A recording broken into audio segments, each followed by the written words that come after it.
네, 머스노 5입니다. 개장 전에 알아야 할 5가지 뉴스 함께 짚고 가도록 하겠습니다. 간밤에 반도체주가 전반적으로 하락하면서 거래를 마감했습니다. SK하이닉스 ADR까지 일제 하락을 했는데요.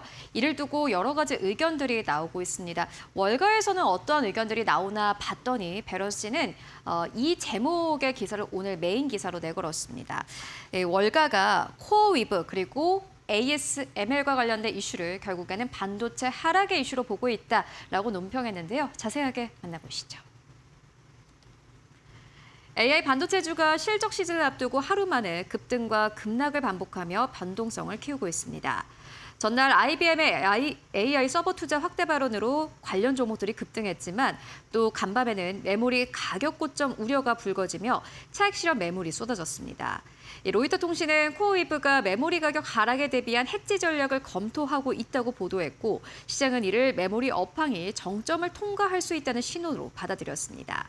반면 ASML은 연간 매출 전망을 상향하고 내년 EUV 장비 생산을 30% 늘리겠다고 밝혔습니다. 일부 투자자들은 장비 공급 확대가 장기적으로 칩 공급 부족을 완화할 수 있다고 해석했습니다. 다만 시장에서는 AI 성장 기대와 메모리 업황 둔화 우려가 맞서며 뚜렷한 방향을 찾지 못하고 있는 상황입니다. 배런스는 본격적인 실적 시즌에서 기업들의 AI 투자 계획과 메모리 전망이 변동성을 좌우할 것으로 전망했습니다. 네, 실제로 지금은 변동성 구간을 지나가고 있는 듯합니다. 주가가 하루가 다르게 급등과 급락을 반복하고 있는 상황인데요. 여러분들 오늘 시장도 함께 꼭 대비를 해보셔야 될 것 같습니다. 이어서 두 번째 뉴스로 옮겨가 보도록 하겠습니다. 이번에는 애플 관련 뉴스인데요. 애플이 결국에는 반도체와 관련된 여러 가지 좀 방안들을 내놓고 있는 상황인데 AI 서버치의 경쟁력을 위해서 반도체 기업 인수를 타진하고 있다라는 소식이 더 인포메이션지를 통해서 나왔습니다. 애플의 속내는 무엇일까요? 지금 바로 만나보시죠. 애플이 AI 서버용 반도체 경쟁력을 강화하기 위해 반도체 기업 인수를 검토하고 있는 것으로 전해졌습니다. 디 인포메이션은 애플이 일부 반도체 스타트업의 매각 의향을 타진하고 투자 은행들과 인수 가능성을 논의했다고 보도했습니다. 애플은 현재 자체 AI 서버를 M2 울트라 칩으로 운영하고 있지만 성능 한계를 겪고 있는 것으로 알려졌습니다. 당초 올해 출시 예정이던 차세대 서버칩 발트라 개발도 지연된 상태입니다. 이에 따라 현재는 구글 클라우드를 통해 엔비디아 AI 칩을 활용하고 있습니다.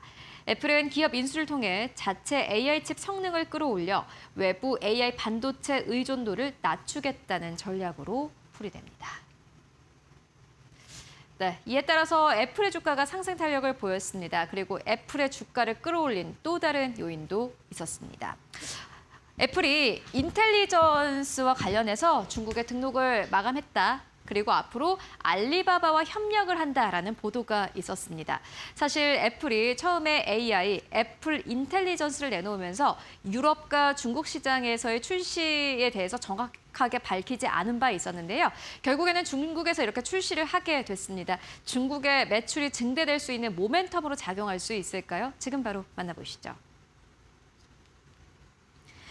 애플의 생성형 AI 서비스 애플 인텔리전스가 중국 출시를 위해 이 핵심 규제 절차를 통과했습니다. 중국의 국가 인터넷 정보판 공실은 이 애플 인텔리전스를 중국 내 서비스 목록에 등록했다고 밝혔습니다. 이에 따라 애플은 중국에서 AI 기능을 제공할 수 있는 기반을 마련했지만 구체적인 출시 일정은 공개되지 않았습니다. 중국용 애플 인텔리전스에는 알리바바의 AI 모델 Q1과 이 바이두의 AI 모델이 탑재될 예정입니다. 애플과 두 회사는 중국 이용자를 위한 AI 기능을 공동 개발하고 있습니다. 시장에서는 AI 기능 추가가 중국 스마트폰 판매 회복에도 긍정적인 영향을 줄 것으로 기대하고 있습니다. 네, 애플의 실적을 결정하는 굉장히 중요한 요소는 중국 매출인데요. 앞으로 중국 매출을 기대해 보도록 하겠습니다. 이어서 네 번째 뉴스로 옮겨가 보시죠. 이번에는 스페이스X 관련 뉴스인데 스페이스X의 주가가 연일 하락세를 나타내고 있습니다. 초반에 개장이 처음에 공모가가 결정이 되고 함께 상장을 했을 때 주가는 굉장한 강세를 보였지만 최근 들어서 주가가 하락세를 나타내고 있는 상황인데요. 배런스는 이렇게 표현을 했습니다. 스페이스X 주가가 우주에 날았다가 다시 지구로 돌아왔다라고 표현을 하기도 했는데요. 자세하게 만나보시죠. 스페이스X의 주가가 장중에 공모가인 135달러를 밑돌며 상장 이후로 부진한 흐름을 이어가고 있습니다. 주가는 장중에 132달러까지 하락했고 6월 중순 상장 이후 두 자릿수 하락세가 계속되고 있는 상황입니다. 다우존스 마켓 데이터에 따르면 최고 종가 대비 시가총액은 8천억 달러 이상 감소한 것으로 나타났습니다. 이로 인해 스페이스X는 시가총액 6위 자리를 브로드컴에게 내줬습니다. 다만 나스닥 100 지수에는 크게 영향을 미치지 않았습니다. 나스닥 100은 유동 주식수 기준으로 산출되며 스페이스X의 지분 대부분은 아직 시장에서 거래되지 않고 있기 때문입니다. 네, 스페이스X 주가가 다시 이렇게 지구로 내려온 상황인데요. 다만 오늘 밤에 스페이스X는 다시 한번 스타쉽을 발사하게 됩니다. 여기서 만약에 성공적인 퍼포먼스를 보여주게 된다면 주가도 반등할 것이다라는 투자 의견 함께 나왔는데요. 기대해 보도록 하겠습니다. 이어서 마지막 뉴스 함께 만나보시죠. 네, 이번 마지막 뉴스는 CXMT 관련 뉴스입니다. 중국의 창신 메모리가 예상을 뛰어넘는 흥행에 성공했다라는 소식이 들려왔습니다. 일단 중국의 최대 규모 IPO가 될 것으로 보이는데요. 자세한 내용 만나보시죠. 중국 디램 업체 창신 메모리 테크놀로지 CXMT가 상하이 과창판 상장을 앞두고 기관 수요 측에서 예상 이상의 흥행을 기록했습니다. 기관 투자자들이 제출한 주문은 배정 물량의 약 463배에 달하며 AI 데이터 센터와 피지컬 AI 확산에 따른 메모리 수요 기대를 반영한 것으로 나타났습니다.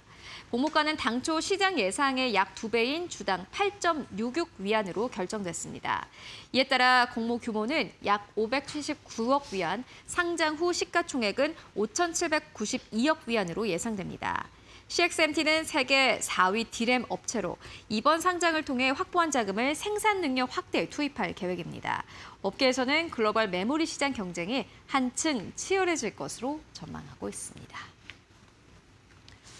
네, 일단 이 뉴스가 간밤 뉴욕 증시의 메모리주에게는 악재로 작용을 했습니다. 오늘 한국 증시에는 어떠한 영향이 있을지 함께 확인해 보시면 좋을 것 같습니다. 지금까지 머스트 노우 5 함께 알아보고 왔습니다.